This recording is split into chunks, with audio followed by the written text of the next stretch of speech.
What's up everybody, Oro here. Since the Bleach anime is making its return for the final arc, I decided to start making some videos looking at a lot of the things in Bleach which may be interesting to go over. I'm doing this mainly for people which either want to get into Bleach and or want to recap without having to rewatch the entire series. So for my first video, I decided to look at the Zanpakuto. Now, what better place to start than what a Zanpakuto even is?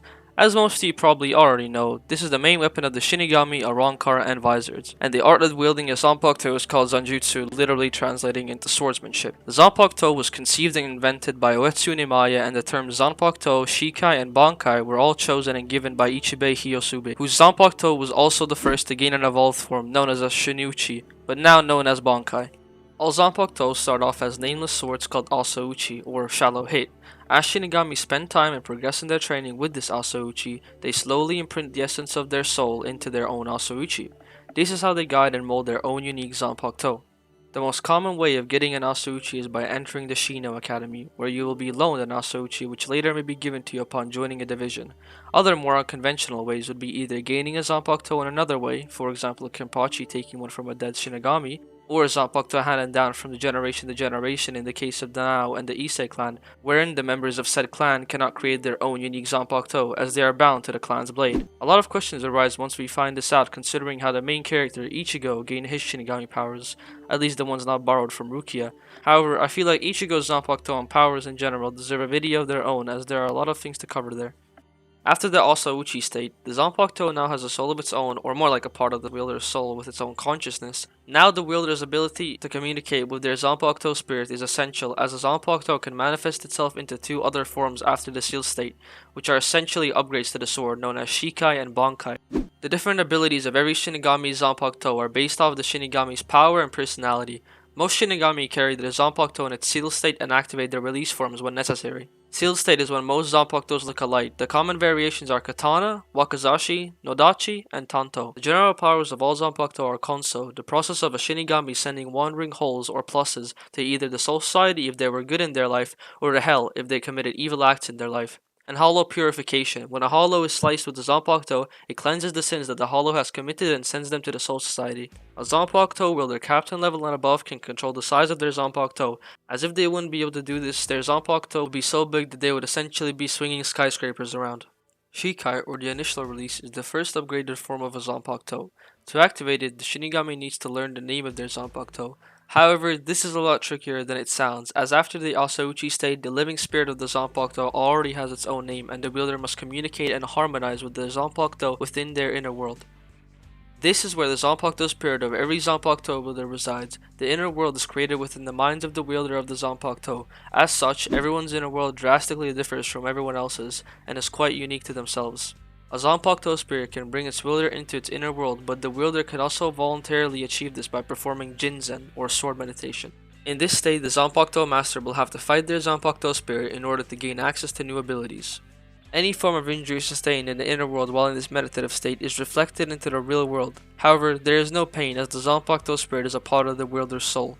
A Zanpakuto wielder usually knows their Zanpakuto spirit very closely and vice versa. Though in the beginning the connection is one-sided where the wielder can barely hear out their Zanpakuto, over time this connection develops and becomes very deep. Zanpakuto spirits are so closely linked to their master that if the owner of said Zanpakuto were to die, the Zanpakuto would start breaking apart and fading away together with their master. Of course, with the exception of Byakuya, since, fangirls and that.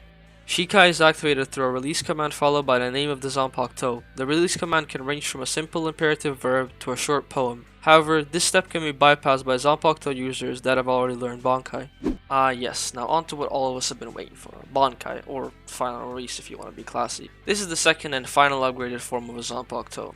In order to achieve this, one must be able to materialize and subjugate their Zanpakuto spirit. Materialization is the opposite of the wielder entering their inner world, instead dragging the Zanpakuto spirit into the physical one.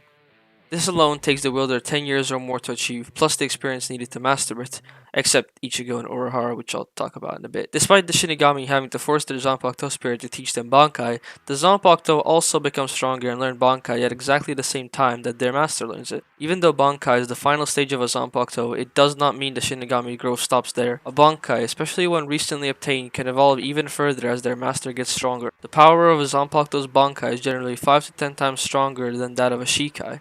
If the Zanpakuto does not fully recognize its wielder, then it may not give its Bankai its true name. This results in the Bankai not being in its true form and therefore weaker. Only the strongest Shinigami can use it. Even the four noble families whose members are always exceptionally talented only have one member capable of Bankai every few generations. Those who achieve Bankai always have remarkable roles in the history of the Soul Society.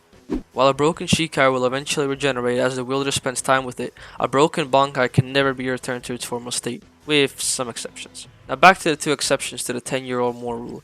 Ichigo Kurosaki and Kisuke Urahara are the only known individuals who have gotten Bankai in a far shorter yet much more dangerous method, using a special device created by Urahara which forcibly materializes a Zanpakuto spirit, thus bypassing a large portion of the training. They attain their Bankai within 3 days instead of the normal 10 or more years.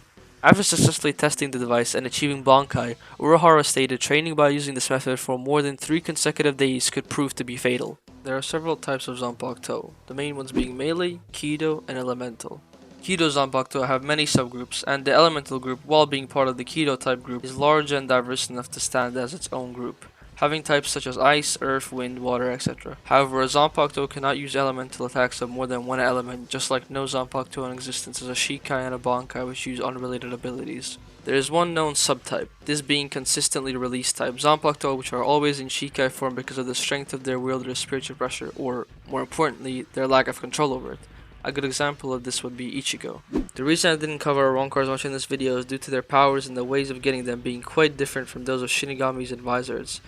They might get a video of their own. Well, I think that about covers everything important. Hopefully you guys enjoyed the video, and if you did, make sure to leave a like and subscribe if you want to see more of these types of videos. If you have any suggestions for future topics and you'd want me to cover, make sure to leave them down in the comments and I might just do a video on it. That's about everything from me. Peace.